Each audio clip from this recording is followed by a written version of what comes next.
Hello and welcome to the United Stand. It's our Manchester United versus Manchester City preview, but we're also talking transfer news as well. I'm going to be honest with you, I'm in a bad mood. I'm not normally in a bad mood, and I'm in a bad mood. There's numerous reasons for that. I think I'm getting tired from staying up for most of the night the other night. I smashed my hip on the door handle at work today, and I've really bruised it really badly. It's muggy. We need a thunderstorm, and Real Madrid have just wound me right up about this Morata deal. I mean, I've got to say, I am going to be consistent. I really wanted Morata to come to Manchester United. I like him. I like all his attributes. I would have took him over Lukaku. I'm happy with Lukaku, but it just annoys me because Morata clearly wanted to come to United. Mourinho clearly wanted Morata.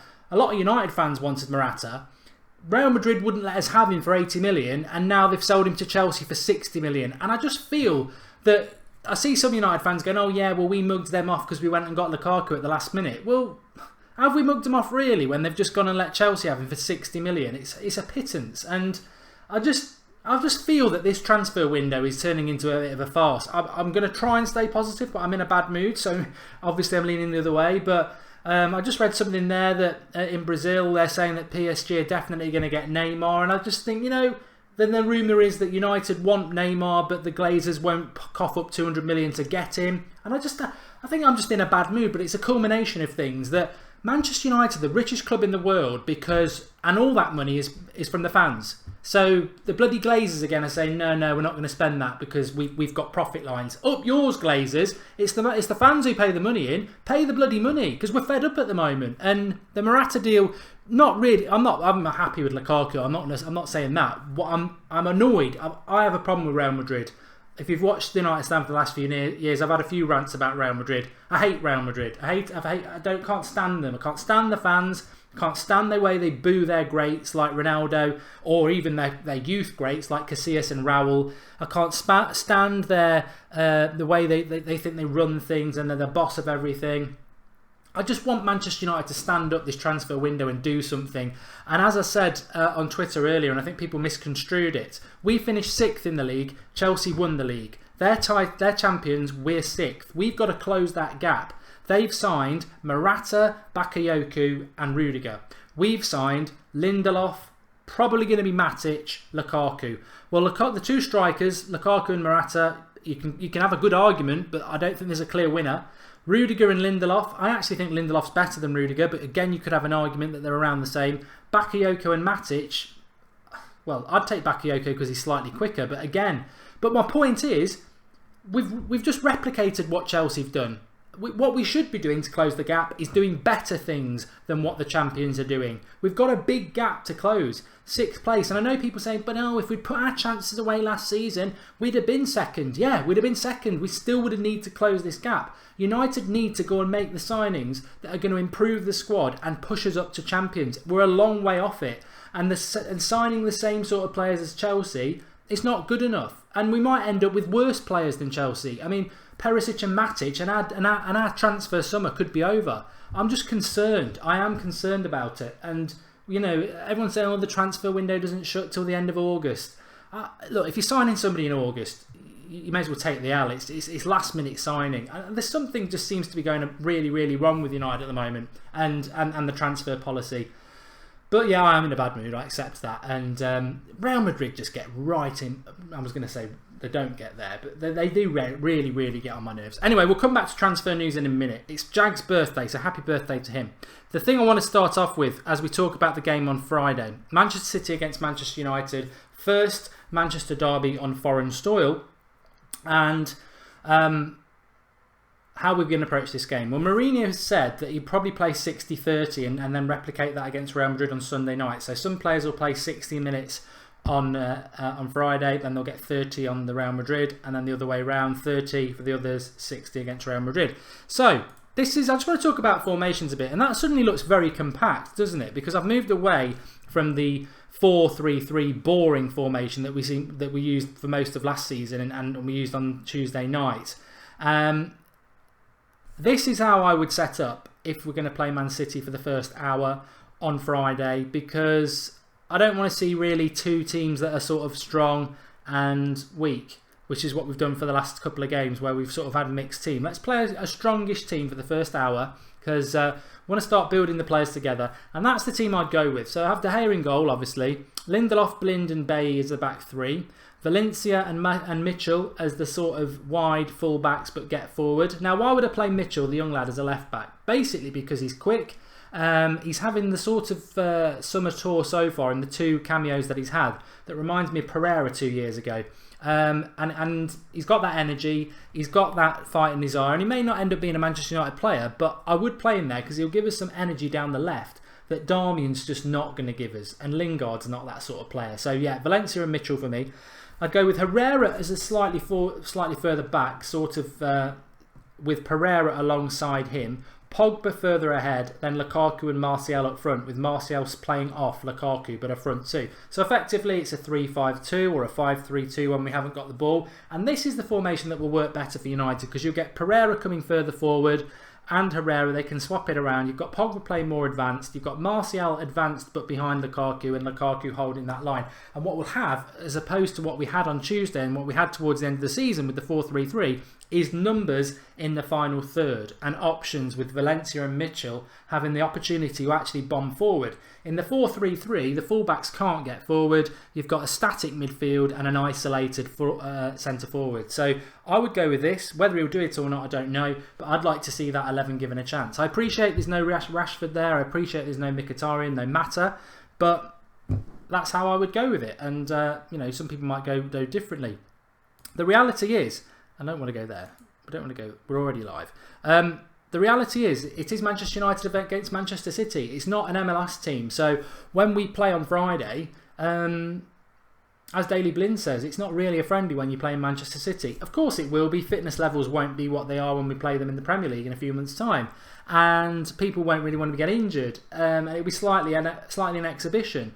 But it will also be an opportunity for people to start showing Mourinho what they've got. We don't want to go and get beaten by Manchester City. There will be a pride there. There will be some a desire to win. I think it's going to be very interesting, because the 2 times I saw Manchester United play Manchester City last season, we got played off the park in a footballing sense. They dominated the midfield in both games. They moved the ball around really, really well. I mean, the second half at Old Trafford back in September, we probably deserved a draw out of it.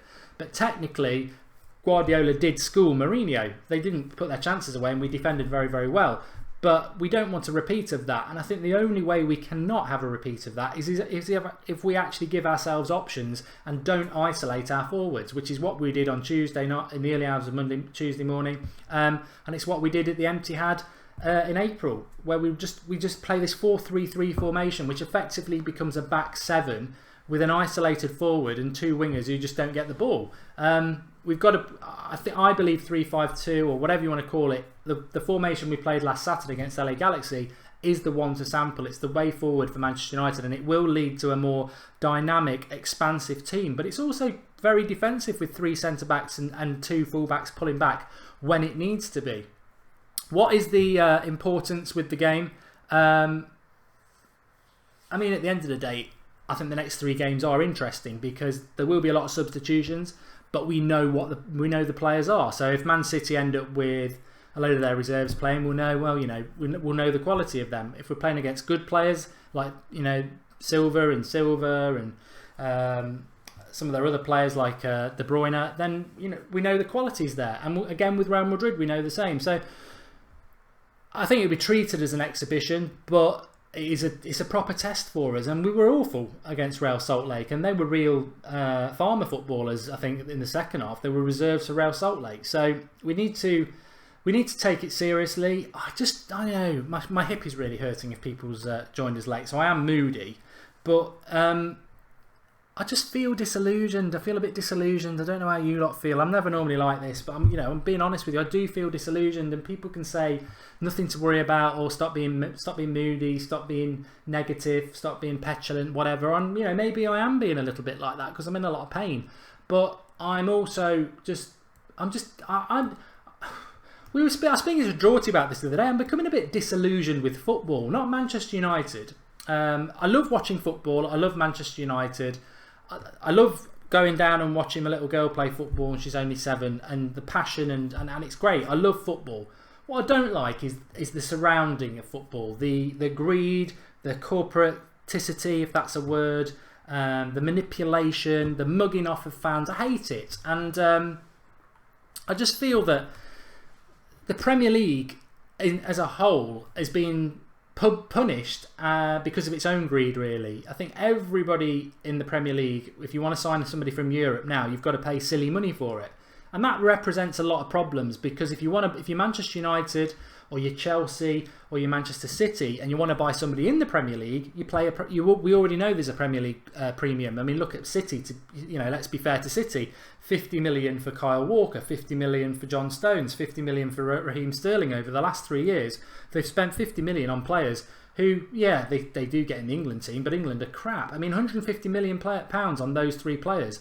Realistically, in an honest market, they're probably worth 25 million each. I don't really rate any of them, but that's the Premier League premium. But now we're not able to go abroad and get value abroad either. We're having to pay silly money, and I think that's the problem. I mean, Perisic was bought by Inter Milan, I think when he was 25, for 6.6 million. He was a good player then. Did they get him from Dortmund, or did they get him from Wolfsburg? I think it was Wolfsburg.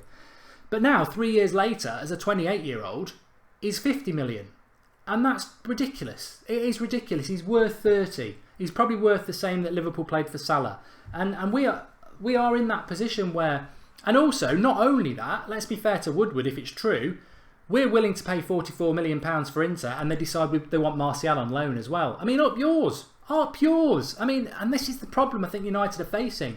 It's like, do you just bend over and get mugged off, or do you just not take anything? And it's a really difficult position, because, as I was saying at the start, we as fans know the problem with Manchester United. There is deadwood in that squad, and they need to buy players to improve. And like I said, Chelsea's 3 signings against our 2 signings and predicted Matic, there's not a lot in it. I would say Chelsea are getting the better deal. I think you could argue Lukaku's better than Morata, although I do like Morata. You could argue Lindelof's better than Rudiger, but it's not a lot. And I think Bakayoko's better than Matic. So the improvement's not there. And we need to improve. And we're in the Champions League as well. And I don't know. I'd pay good money to be able to see what that list was that Mourinho gave to Woodward. I think we all would.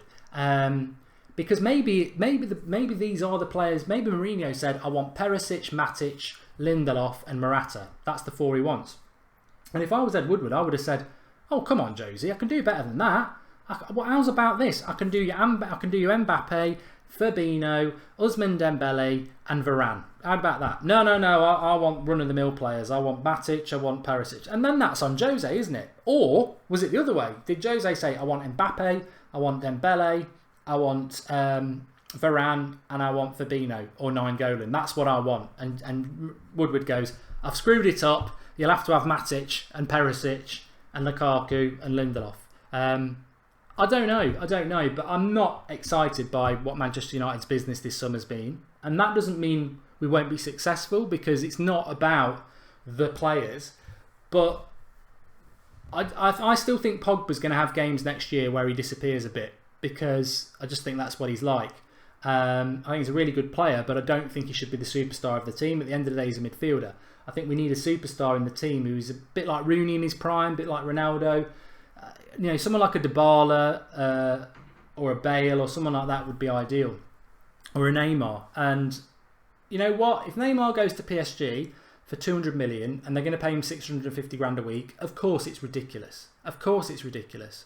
But what do? Do you sit back and go, it's ridiculous? Or as the richest club in the world, funded by the fans, do you go, we're Manchester United, we've got to react to this? Now, I think what Manchester United are doing, as on a positive level, and I've been saying this for a while, and I think a lot of you picked it up as well, I think what we've been doing in relation to signing lots and lots of young players is a very, very, very clever thing to do, because in 4 or 5 years' time, these players will hopefully be the stars of the future and we won't need to sign. I think that is the way to do this. I think that's the way to solve this problem that is going to destroy football. If Neymar goes to PSG for 200 million and 650 grand a week, in 2 years' time or 3 years' time, when Ousmane Dembele is better than Neymar and Dortmund's cash in, or he's gone to somebody else and he's got a release clause of 300 million and Real Madrid pay it and they pay him 800 grand a week. And then 2 years after that, somebody's going for 500 million and they're on 2 million a week. And it's not sustainable. That's the problem. It is not sustainable. And it's ruining the game. How you control it, I don't know. I've always said that the fans, we would never come together collectively and do this. The fans can control football at the switch of a button. Very, very easy. It's our money that the sponsors pay the money for. It's our money that the TV companies pay for the rights for. It's our money that go to the club in the stadiums and buys the merchandise. If fans stop paying the money, football has to change. But it's an ever recurring cycle, because I want to watch the football, you want to go to the match, I want to buy the merchandise for my kids, you want to wear the shirts. But there will become a tipping point, and I don't know how far we're off. I don't think we're there yet. I think it's just going to go up and up and up. But I think we'll become more and more frustrated because we are It doesn't do us any good. I never really like it when, like a couple of weeks ago, was it Deloitte said Manchester United are the most, the richest sports club in the world, and people think, oh, that's great. But you know what? It's a bit like saying, I've won the lottery. You see them 3 Ferraris on my drive, and I keep the rest of the lottery money in the cash under my bed, and I haven't got a gun, and my door's wide open. And that is like flies round a turd, because everyone knows you've got loads of money and they're just going to take you to the cleaners. And I think that, in a long-winded way, is exactly where Manchester United are this summer. Everyone knows we've got a lot of money and we're getting ripped off. And the players that we're going for aren't helping us. I think in the past, Marcus Rojo forced his way out of his previous club in Spain. And it's happened before. Morata needed to do more. Perisic needed to do more. Ultimately, don't get on the plane. Don't get on the plane. But does that happen anymore? Yes, it does. But I don't know. I just think that there is an issue, but we will never know what it is. And I think that if this list was given in April, then a club of Manchester United's stature needed to have those deals sort of done and dusted. I think we spent a lot of time on Griezmann, and Griezmann would have been our number 7 and our marquee signing. And you know what it feels like to me? We put all our eggs in the Griezmann basket. He mugged us off by saying no, and we clearly didn't have a contingency plan. And as a business, but one of the biggest businesses in the world, that is shocking. It is. I'm sorry, it is really bad. Whatever we do in the transfer window, it feels like the Griezmann thing just set us back, because we've not responded from that. And effectively, it doesn't look like... And if rumours are right, we're going to wait for him till next summer. I mean, what big club does that? What big club lets a 26-year-old at not the best club in the world, offers him the number 7, offers him a massive opportunity, right at the last minute he turns it down, and then we're like, well, I'll come next year. And we're like, yeah, okay, then we'll get by for another year. No. We shouldn't have done that. The minute he pulled out, we should have gone, right, Juventus, there's 120 million for Dybala. Mbappe, Dembele from Dortmund, Neymar, Bale. That's what we should have gone and done. We should have gone and made a statement, and we didn't. Right, so let's take some of your comments. Lots to get through as per usual. Morata to Chelsea for only 60 million, says John Doe. Yeah, I was talking about that at the front. I just can't stand Real Madrid. I can't stand Real Madrid. I don't like them. I think that is just... everyone says, oh, they're just getting us back for the fax machine. Do you know the true story behind the fax machine? It wasn't Manchester United and the fax machine who messed that up. Real Madrid pulled out at the last minute and got cold feet. It wasn't Manchester United. De Gea signed a new contract with United so soon after that because he was livid with Real Madrid. United sent the paperwork on time and Real Madrid got cold feet. That is what happened. But everyone thinks it was us. Oh yeah, we delayed it on purpose. We didn't. We'd agreed for De Gea to go to Real Madrid. He wasn't playing in the last few games before that, and it was all agreed. It went to the last minute, and Real Madrid, like they did with Morata, dragged it out, and they cost us points at the start of that season because we had to put Romero in goal and we lost away to Swansea. So for people to say, oh, they're just getting us back for that, I don't believe that's what's happened this summer. I think they want De Gea this summer like they've always wanted him, and I think we've said you're not having De Gea, but we want Morata, and Morata wants to come United, and I think they just strung us along. Morata came back from his honeymoon to sort the deal out and had to go back on it because it couldn't get sorted. So Real Madrid are just bully boys, and I hate bullies of any kind. I can't stand bullies, and I think Real Madrid tried to bully us, and I wish we'd just stop being bullied, and I wish we'd just go, you know what?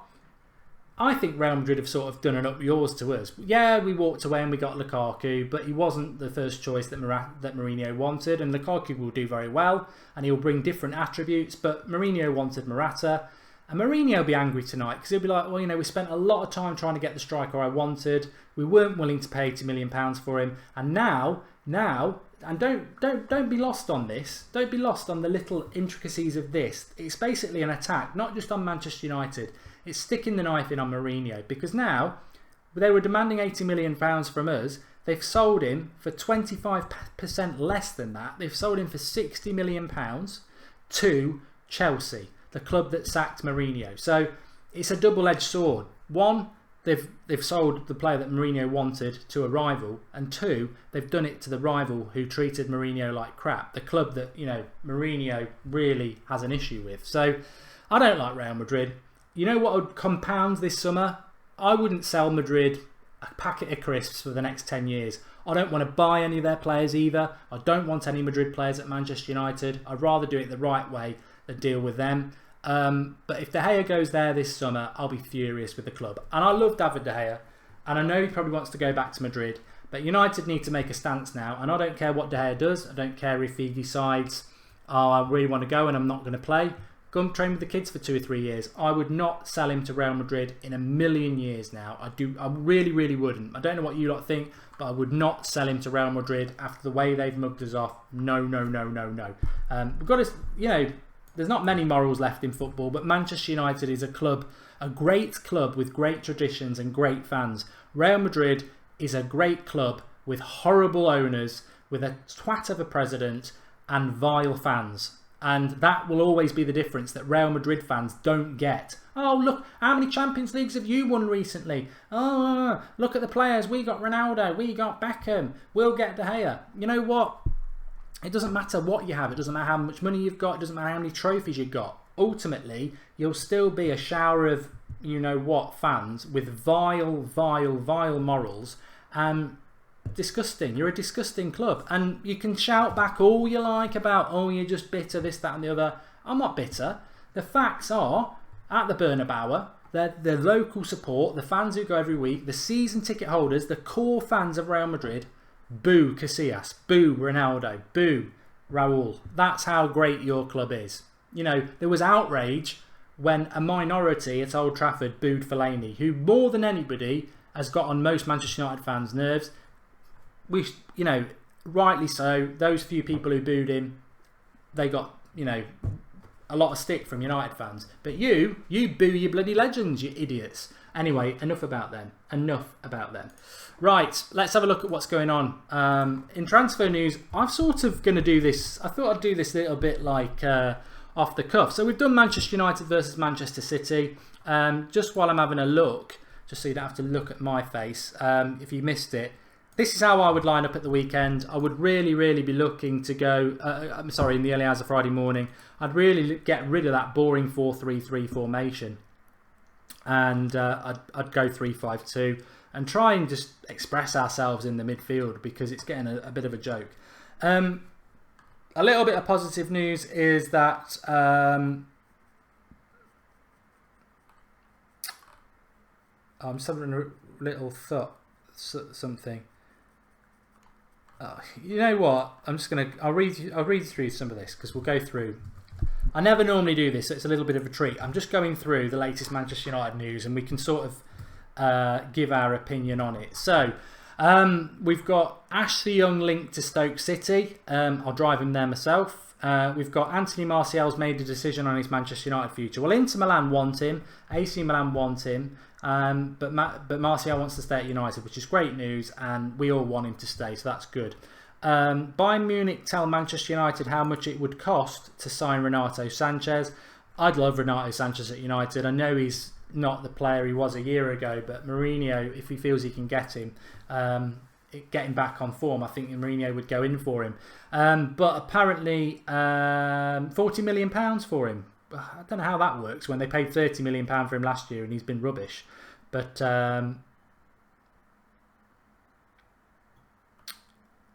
But Rummenigge, who is very vocal and very powerful at, in fact, he's the Bayern Munich's chief executive, he said that Renato Sanchez won't have a lot of game time next season, and we are open to discuss his possible sale. We can sell him on loan or on a permanent deal. I'm not the manager, but I believe Renato needs regular game time. AC Milan are interested in signing him. I can confirm that, but talks have been put on hold after last week's meeting. And £40 million is what they would want. Look, if he's anything like what Manchester United, what he was last season, Mourinho will sign him. But I think there might be question marks on whether he can be that. Cristiano Ronaldo's opened his gob and urged De Gea to sign for Manchester to sign for Real Madrid. Ronaldo, you let yourself down sometime. Jesse Lingard's determined to prove his doubters wrong. Go on loan to Birmingham City then, mate, because you're a championship player as far as I'm concerned. You're not a first team player. And I'm not having a pop at him. I'm not having a pop at Lingard there. He's a squad player at best for Manchester United. If he's playing in the first team next year, we won't win the title. Same with Fellaini. You're on the bench, Jesse and Marouane, and that's fine, and you can come on and do things, that's fine. But if you're in the first team, no, you're not good enough. I've watched football for over 30 years. Fellaini, Lingard, you're not first team players in a title winning Manchester United side, and I'll argue that. That's my opinion. Stay by all means, squad players on the bench, but you're not proven as wrong by being a first team player. Ross Barkley, slightly linked to United. Mourinho did like Ross Barkley when he was at Chelsea a few years ago, which is why I mentioned him about 3 months ago as an outside sort of to Manchester United. He's powerful, he's quick, he's raw, he needs a proper manager to get hold of him, and he could be a very good player. I'd welcome him at Manchester United because I feel we need two. Obviously he's not going to be the centre defence midfielder, but he'd be a good option as a more advanced midfielder to help us out. And yes, we've got to keep De Gea now though, haven't we? We have to keep him. But I've got my concerns. I had my concerns in April. I said I thought he would go, but I hope not. I really do. There's a little bit of a tentative look as to whether we might go for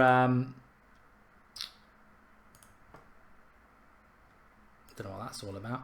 That we might go for Mbappe. I've always said that if we're going to make a star signing, then Mbappe would be my prediction based on a few things. But I still think that Real Madrid just sold Danilo to City and Morata. They've got 100 million to spend now, so it could well be happening for them. There's a little bit about Mourinho here. I'll tell you what, let's take some of your comments and then we'll come back to that. It's a good little bit I want to talk about that. I quite like that actually, just a little bit raw and off the cuff. So, Anderson Talisca is a great buy, says Jasson. No, he's not.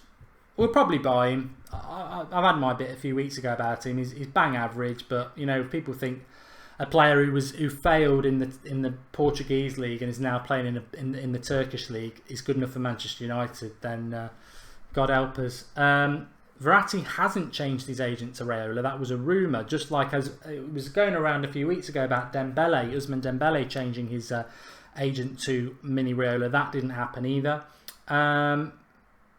Ace Bleach sums it up quite well. Madrid wanted De Gea, we wanted Morata. They didn't get De Gea, we didn't get Morata. Yeah, and I think they've just tried to wind us up with the 60 million thing. DW967, Chelsea getting Morata for 60 million just shows Madrid were trying to mess us about. I hope we respond. Us as fans are just, you know, annoyed by it, and I think we need to respond as a club and show our strength like we did last year. It's not like we've never done it. We did it last year. Red Carnes Devils says, Mark, to be fair, we have about 8 squad players. I agree. I think we've got, I call it deadwood. Maybe that's a little bit harsh, but certainly players that are just, we've got too much going on. I may have got this wrong. This is quite interesting. A few of you said it, so let me just check. Yes, it's been reported by a few people. Verratti has signed up with Mini Raiola. Well, as I said, this morning, there will always be constant speculation of him coming to Manchester United now, because Mini Raiola and Mini Raiola clients tends to mean Manchester United. But what it also means is Verratti was always quite linked with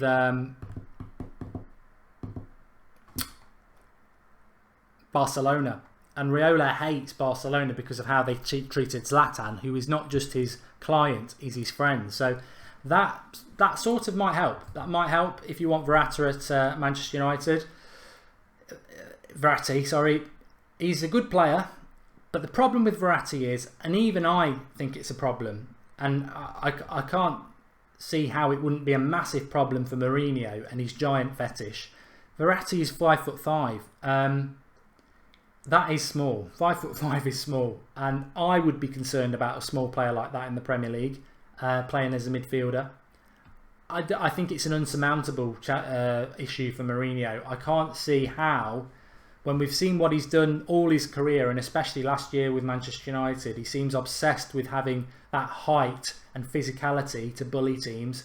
I mean, Fellaini's kept himself at United for another year because of it. Why would we go and sign a 5'5" striker? And I think he will stay at PSG this summer anyway. I think there'll be a new contract, which is probably why Raiola's there. I think it's more likely than it probably was when it was being touted yesterday. But does it mean I don't think he will be what Mourinho wants. And to be honest, I think that size issue is a problem, because if you think about it, if we did spend 80 million on Verratti, because that's probably what he would cost, how would you fit him in? Because he's not a number 10, he's a midfielder. So you'd have Pogba in the midfield, you'd have Verratti in the fit midfield, and then you'd still need a centre defensive midfielder. So what happens to Herrera, who can play centre defensive midfield, but it's not really his position? So Azza says that Kante's 5'6". Yeah, but Kante's a little bit different in build to Verratti. Yeah, let's see what happens with that. There's a good point from Darian Jones, apparently, that I've missed. He's a very good player, though. He's a very good player, let's be honest. And I would be excited if we signed him, but I just don't think we would. Kante's actually 5'7" anyway. There's no way he's 5'6". He's a little bit taller than that. Darian Jones says, I blame Ronaldo for Morata not coming. Yeah, you never know. I mean, I really like Cristiano Ronaldo, but you just never know, do you? I mean, Cristiano Ronaldo is out for himself and what's good for him. And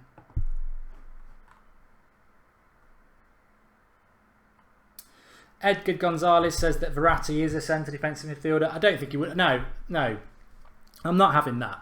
He can play that deep position, and I'm sure in France and in international football it's fine, because the game's a lot slower and a little bit less physical. But he couldn't play that position in the Premier League. He'd get absolutely hammered. He'd have to play the box-to-box position. I can't see him at 5'5" being able to play as a centre defensive midfielder for Manchester United. And even more so, my point behind that was, the reason Mourinho has played Fellaini so many times as a centre defensive midfielder is because when the high ball comes, he can win it before the centre backs do. You leave yourself very open if you've got a 5'5" player, especially in the way Mourinho likes to line up. I don't think it will happen. I think he's a good player, but I really, really don't think it will happen. Anyway, let me go back to this article from Jose Mourinho. He's apparently said that let me just stop that. I don't want that to start. So Jose Mourinho has admitted he's not entirely happy with Manchester United's transfer business this summer. Manchester United kicked off their summer dealings yet, blah blah blah. Did you know we always want more, we always feel like there is room to improve, and I shredded cannot say that I'm ingredients happy with our and transfer alcohol window, grain said is the number one Mourinho. ingredient. What I can also They say is that also it's a high in difficult fibre. transfer window, and I don't And what's blame more, anyone. It they is have just the no reality artificial of colours or things. flavours. The market is going We're such a Nestlé direction that cereals. many players are difficult to Just look get, for the not green to say banner. impossible. Every club is powerful cannot and they say don't that want to sell, I'm happy or their with demands are really high, so the market is difficult. transfer Everton have been okay. He says Everton started really What strong I in the can also market say is that without the Lukaku money. it's a difficult AC transfer Milan window. without selling players are buying And, non-stop, so it depends on the moment, the blame objective, anyone. and maybe on new It's just the owners. reality of Take a note of that. That's things, Mourinho always and, speaks in riddles. That is a very the important market is going sentence into there. such a direction where maybe on the objective, and it depends on the moment, and maybe on new owners. That's a dig. That's definitely a dig at the Glazers. What I will say is that a long time ago we thought about 4 players to strengthen our squad, but it is really hard to do it. If we do the 3rd and forget the 4th, I would be quite happy with that, because I know it is difficult. At the moment we have Lukaku and Lindelof, 2 players I know well. I worked with one before and the other is from the Portuguese Championship, which I follow every weekend. I'm happy with them and I know that they will succeed at the club. The market ends on August the 31st, so there is plenty of time. But obviously, the objective for me as manager is always to have the players as soon as possible and to try to coach them in the team and develop the team with them and Lukaku and Lindelof arrived to train in time for day 1. So it's only echoing what a lot of us were saying and what I said last night is, yeah, everyone can say it's August the 31st, and Mourinho said it there himself, but in the very next sentence he's saying, I can't lie, that it's helpful to have those players on the tour from the start, training from the start, so I can train them the way I want to train them. If he signs 2 players in late August, you know Mourinho quite rightly is going to say they're not ready, they're not in the mindset I need. So that's a failure on one point, that we didn't get the players in when he wanted them. He wanted 4 players back in April. I don't think we're signing any more than 4. He's been very consistent about that, and I think we need more than 4.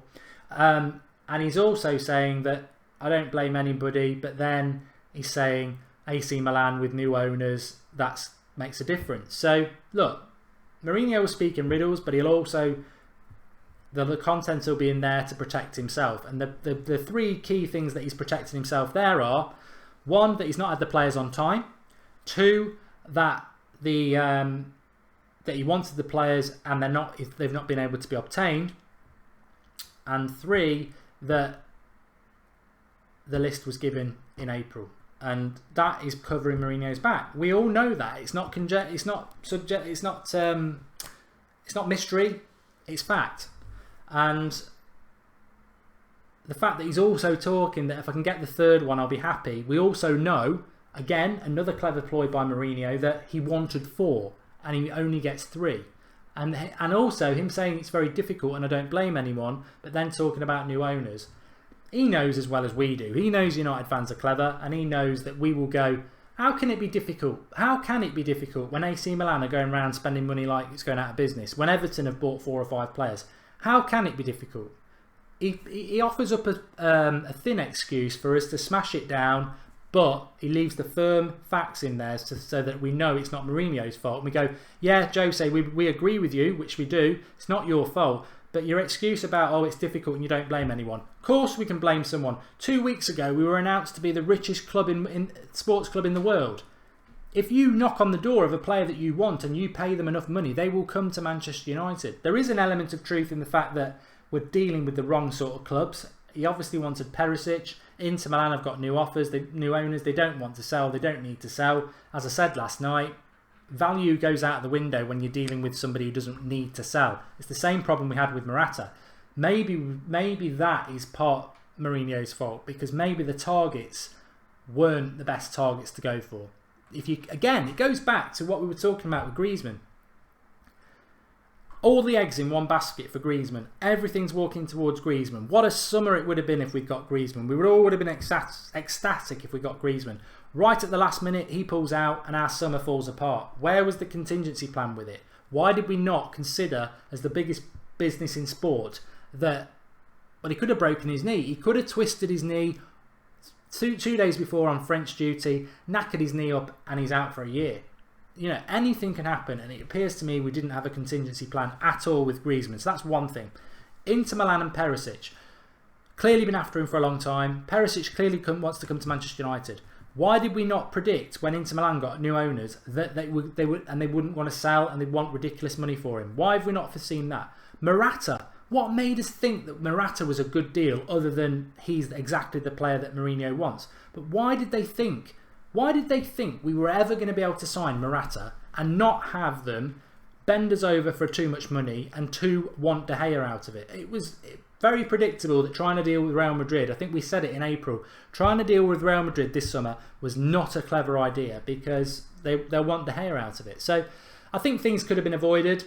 I don't blame Mourinho. I wish I knew what his list was, but we don't. And I think the way he's talking now is exactly what I was saying on the watch along at half time, that I don't expect United to be signing anybody soon. I don't. Unless we're going to get the cast off from Chelsea, who will be happy to take the money offers. I'm talking Matic. And that signing's going to depress me for many reasons, because he's too slow and our midfield's slow enough as it is. I don't think we're going to sign anybody for a while. And I certainly don't think we're going to sign anybody that's going to inspire us. And maybe we'll just sign Matic and that'll be it. And then that's a bad summer, isn't it, really? I mean, I think even if it was Fabinho, I'd like it to be Fabinho, but I don't think it's enough. We still massively need a centre defensive midfielder, but we still lack a winger who can actually put a cross in, which is what Perisic would have done. Maybe we'll wait until, maybe that's why he's saying till August, because maybe he's thinking we'll still get Perisic, but it will be in August, and maybe that's what's going to happen. But again, he's covered himself by saying, I wanted them in now, which he did. I'm not negative about Manchester United. Josh Moffat, I love this comment. It's absolutely brilliant. I absolutely love this comment from Josh Moffat. He says, this guy loves the sound of his own voice. Yeah, clearly don't understand the idea of the United stand. Who else is going to talk when it's a show with just me on it? There are other shows. Maybe you want to tune in and hear into other people. I love listening to them as well. But tonight was always going to be me. So, of course, it's going to be my voice. When does the game start, says Yasha. So Manchester United Man City, which we previewed at the start, that will be at 2:30 UK time in the morning on Friday. So not tomorrow morning, the morning after. We'll be live from 1:30 with the team news all the way through till full time. It was a fantastic, you know what, a lot of people did it in the early hours of Tuesday morning, and it was a great thing to watch along. I think we had about 4,000 watching, which was great. A really great community. It's nearly the weekend. Just pull a sickie. So join us for that. And it's Man City as well. So it's going to be interesting. So join us for the watch along. We'll be live from about 1:30. Looking forward to that. Chelsea and Conte do and did not want Lukaku, Morata all the way. Oh, you know what? I don't get involved in all that stuff. Look, let's all call a spade, Chelsea fans. You're as bad as Real Madrid, aren't you? I mean, where were you in the 80s? They used to only get they struggled to get 20,000 fans in the 80s. They had a bloody running track round the edge and they used to park the car behind the goals. Go and look at the picture. An insignificant little club that became significant because of money, and then all the hooray Henrys from Chelsea decided, oh, I've always supported Chelsea. Another awful club that people have just started supporting because they're successful and they've got money. Let's call a spade. I'm happy to sit here and say Mourinho wanted Morata. It was obvious. He even said it last week. He wanted Morata. He couldn't get the deal done. Grow up, Chelsea fans. You wanted Lukaku, and you know damn well you did. And you didn't get him because he chose Manchester United. Morata wanted Manchester United. Real Madrid wouldn't let him, so we walked away. He took his second choice, and you've got your second choice. And that's a fact. Take the L and sit down. But in fairness to you, I think Morata's a good player, and I think he'll do well. And I thought he would have done it well at Manchester United. But don't try and turn it round by saying, well, we never wanted Lukaku. You 100% did. Your manager nearly left because of it. And they've had to turn it around and offer him the world to stay. Chelsea wanted Lukaku. We wanted Morata. We turned our back on Morata because Madrid wanted too much money and Morata wanted United. That's the facts. There we go. Just pay 250 million for Neymar and Verratti. With them two, we would walk the leave, says Base Click. You know, I wouldn't be bothered. I don't really care what other club fans... I'm not bothered. It's too much money, but it's our money. It's the fans' money. It's not oil money. It's earned by the club properly. They've got bloody loads of it. Go and spend it. I'm not bothered. I wasn't bothered when we overpaid for Pogba. I don't care. If it's a good signing, I don't care. I don't want a last minute Fellaini. No. Well, we might. I don't think he'll be a last minute Fellaini. I think we'll get him well before the end of July. His name's Nemanja Matic. Can't we sign anybody? Shocking. We might not even qualify for the Champions League next season, says Shazwat. Look, we have got a lot of quality in the team. We've got a lot of quality in the team. It's predicting what's going to happen with United next season is very, very difficult, and I'm basing it on something Mourinho is very good at, and that is playing the averages. And Mourinho wins the title in the first 2 years at every club he's been at. So we're going to win the title next year, or Mourinho's going to lose his record. So I think we'll win the title next year. If we didn't have that fact, I probably wouldn't be saying we're going to win the title, because there's two... Look, we're coming from 6th place to 1st, which is difficult. It can be done if you sign the right players and you get rid of the right players. I think we're halfway there. I think Lukaku and Lindelof is 50% of signing the good players. We need another 50%. I think Rooney and Januzaj being kicked out of the club or moved out of the club is good, but again, it's only halfway. You still need to get rid of Young, Jones, and I would get rid of Fellaini still. But I don't think those players will go, and I don't think we're going to get the other 2 players. So we're halfway there. On top of that, we've got players, fortunately, who can be like 4 or 5 new signings if they take a step forward. And the positives with United is they're training well. They look happy. The community looks good. They just need to be given the freedom in the formation, which we spoke about last night. 4-3-3, we won't win the league. We'll be struggling for 4th. If he plays